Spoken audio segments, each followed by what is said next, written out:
Hello everyone. In this video, I will show you how to fix the X3D Audio 17 missing error in Windows. First, install or update DirectX.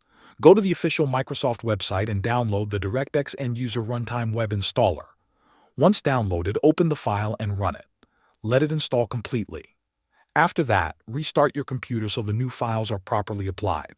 This step usually restores the missing DLL file needed by your game. Next, run Windows Update. Open Settings on your computer, then go to Windows Update. Click on Check for Updates and let Windows search for available updates. Install everything it finds. Also check the Advanced Options section and open optional updates. Sometimes DirectX components or audio drivers are included there, and installing them can fix the missing file issue. Restart your computer again after updates are installed. If the error still appears in a specific game, you should verify the game files. If you are using Steam or any other launcher, open its library.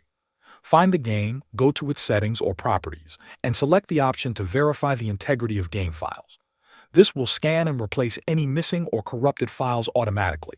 If verification does not fix the issue, reinstalling the game is the final option. After completing these steps, try launching your game again. Thanks for watching.